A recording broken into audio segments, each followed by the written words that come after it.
Alrighty, welcome to the last PowerPoint in this series, on this playlist, whatever, and it's going to be mindset.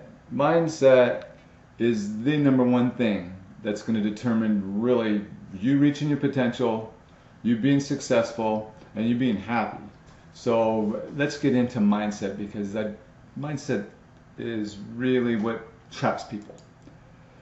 So I'd like to first of all welcome everybody again for your interest in watching these PowerPoints and just all the information I can put out there. This is just barely a scratch, a drop of water in the bucket of the ocean, or whatever. Yeah, let's see, a drop of water in the ocean, a bucket in the ocean.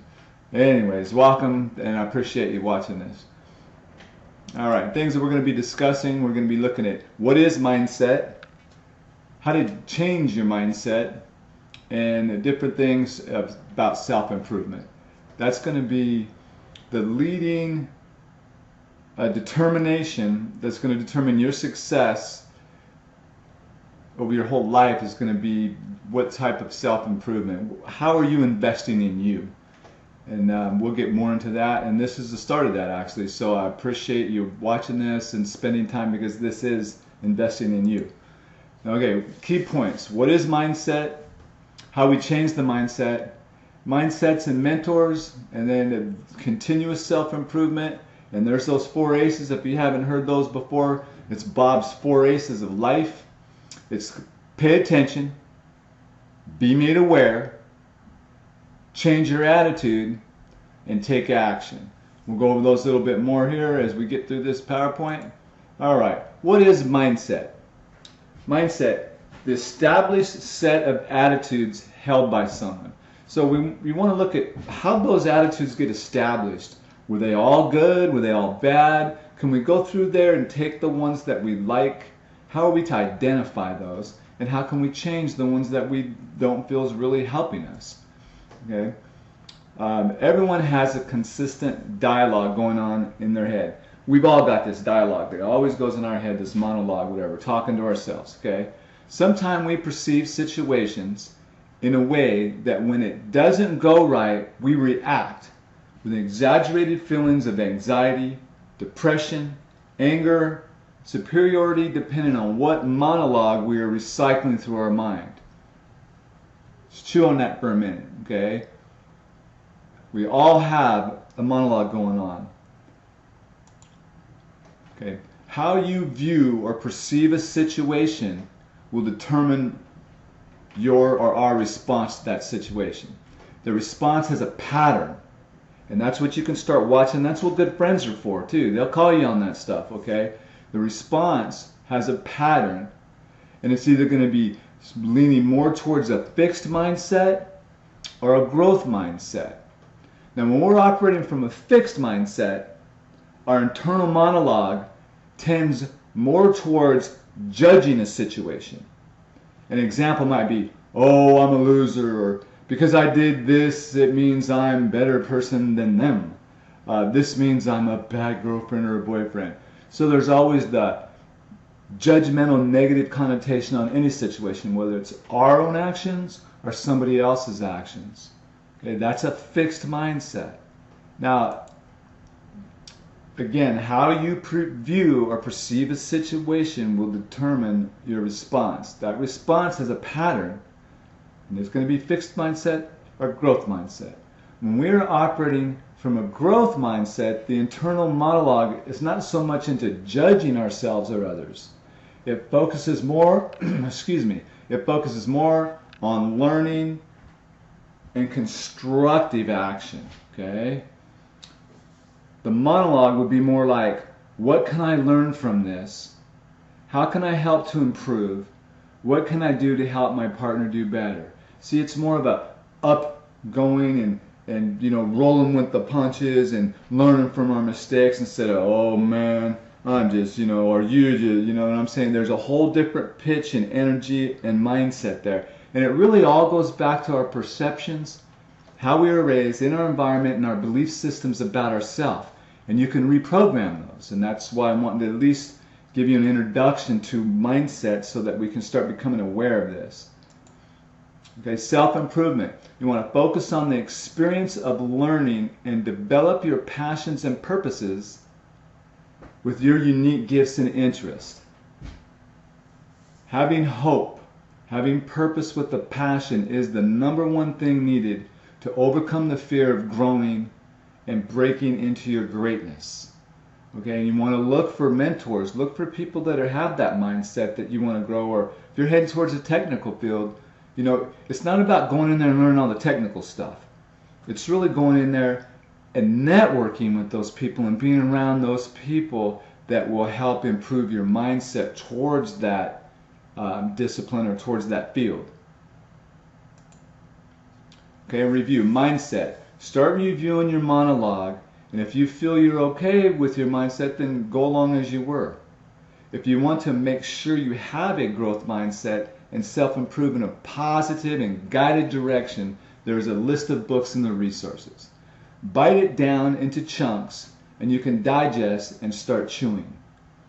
Be excited about more awareness of how people function and how you can better understand them for yourself. Okay, that's probably the greatest thing that I got from reading the Mindset book, is that all of a sudden it came clear to me that really, you know, we all have, if you're a growth mindset, you're going to have some areas that are fixed, that you're kind of stubborn and you're not going to move out of.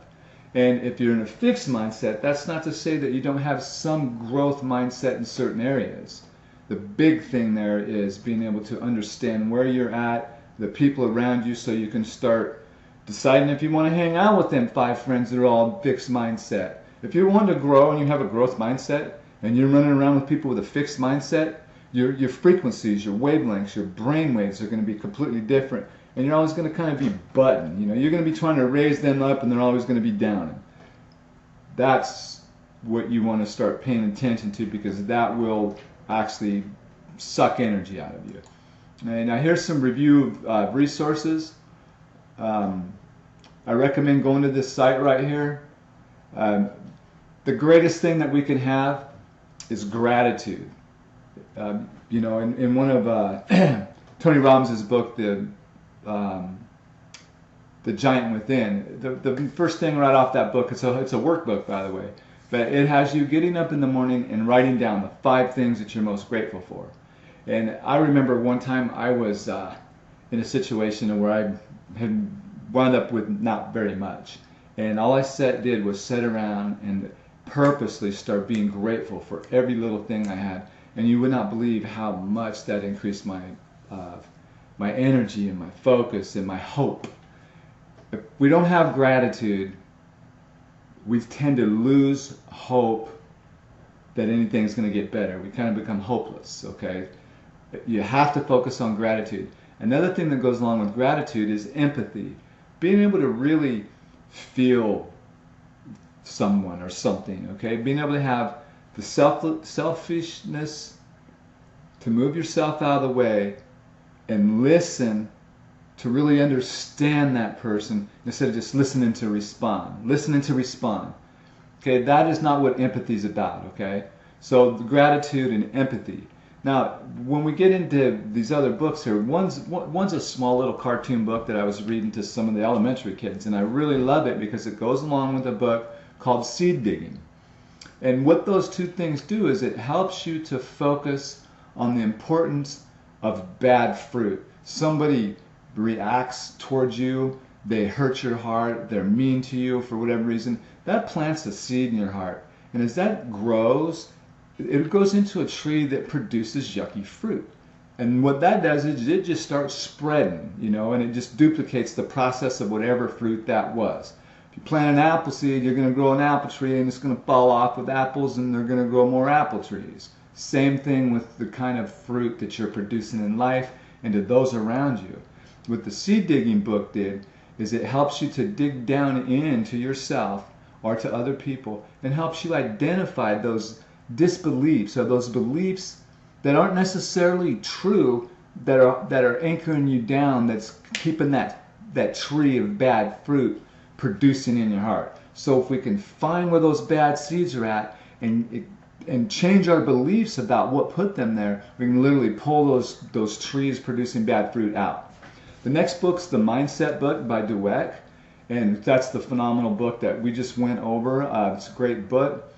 The other one, to give you to realize that to make any change, especially in ourself, it's going to take fortitude. It's going to take grit.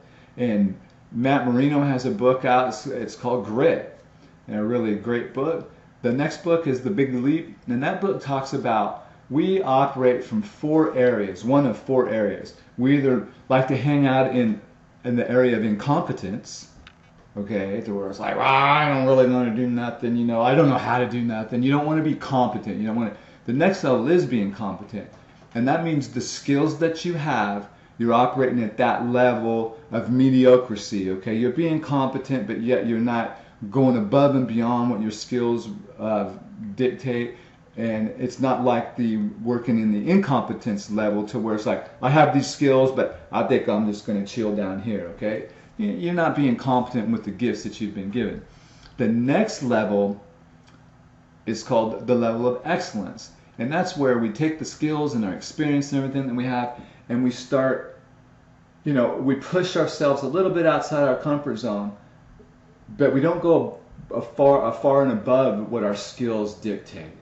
Okay, we stay in the safe zone, and believe me, I know of that because I've got a boatload of skills, and it was really difficult at first to get outside of my skill level. But I wanted to get not just past that excellence, because the 4th level that we operate in, and very few people get that, is a genius level. So we have incompetence, competence, excellence, our genius.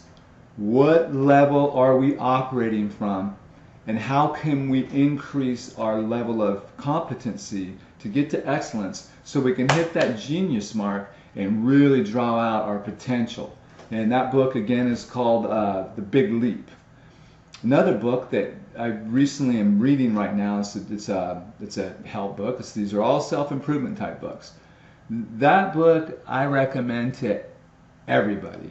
And it really gets down to the nuts and bolts of you standing in front of the mirror, and you are programming your subconscious mind by letting know how much you love yourself.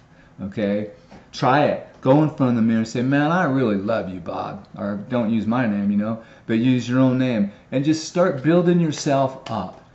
We live in a culture that it's not normal to be lifting people up all the time, okay? And so you'll find that, you know, we've got a lot of undigging to do. We need a lot of I love yous, and you're good, man, you're great. So the book Mirror Work actually gets into into a logging, and actually going to the mirror. Actually in the book I carry a little mirror with it there. And it has, you know, saying all different types of stuff to help move those disbeliefs, those bad seeds. It helps incredibly well at getting those out. Okay, the next book, small little book, is called Managing Oneself, and it's by Drucker. That's right, okay. And the biggest thing I got out of that book was really 2 things. The big thing was, don't try to be a master of all things. And coming from old school, that was really tough for me, because I always thought that, well, maybe I'll be a master of many. You know that old saying, did I use master of many and you know, or no, he's a jack of all trades and a master of none. Okay, and then there's being a jack of all trades and a master of few. Well, I thought I could be a jack of all trades and a master of many. You can, but you really get spread yourself really thin, and it slows down your momentum.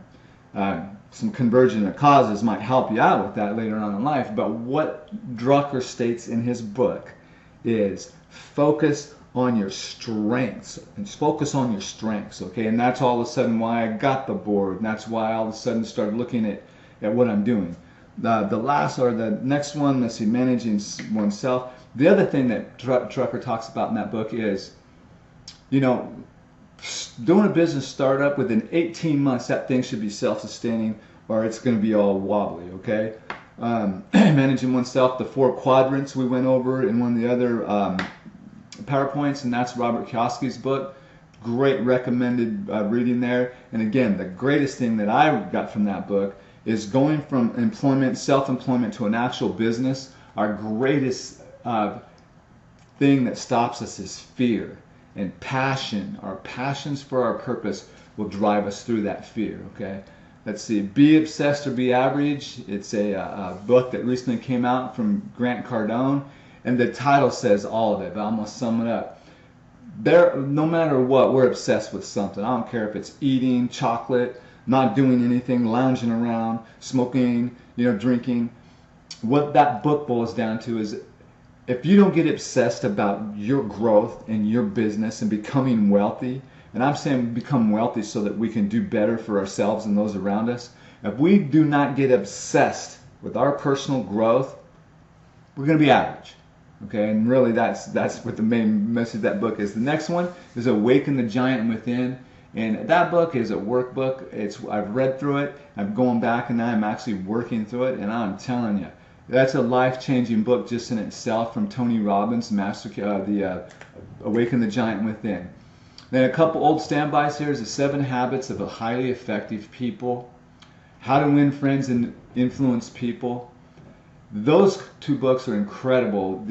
Probably I remember the biggest thing I got from one of those was, don't set your happiness on other people living up to your expectations of them. You should have expectations on people around you and yourself, but you don't want to base your happiness on somebody living up to your expectations of them. Okay, let's see. I went ahead and listed EFT tapping. I don't know if you have heard anything about that, but it involves the energies and the meridians in our body, and it comes from a lot of background in science. I've been watching it for about 10 years. But you can do tapping, which is also kind of a self-love thing too, okay? It's like, just give an example, even though these PowerPoints ain't turning out what they should be, and you're tapping right here, there's an actual pressure point here, and you're hitting your subconscious mind. Even though, whatever, even though I'm sad today, even though I failed, whatever, even though I'm letting myself down, even though I'm in pain, even though I'm not successful in business, whatever, I still love myself completely and accept myself deeply. Or, I accept myself completely and love myself deeply. And then there's some points. Then you just go over, man, there's one point here, and you tap it, man. I really, these PowerPoint or whatever, it's like my businesses, they're not going fast enough. And then there's points here, and you just keep going over that, man, my businesses. And there's one here, my businesses, I wish they were better. Or I wish I was like, this club took off better. And there's a point here, and there's a point here. And you hit these points, and there's one right here. And then there's one right here. Here's what's cool about EFT tapping. I've been following it for probably 10 years, especially working with vets with post-traumatic stress. They finally brought the science out on it and was able to tell. They measure stress levels in the body by cortisol levels. So like if I was totally stressed and bound up and I went and I had an hour long with a psychologist, a therapist, when I left, that cortisol level would be down significantly. Well, 3 sessions of that tapping, what I just did, actually lowers your cortisol levels in your body, which is the indicator of stress. It lowers that by the same amount as an hour with a good therapist, okay? Heck, I'll throw this in. Right here is the thymus gland, okay? This acupressure point for the thymus gland.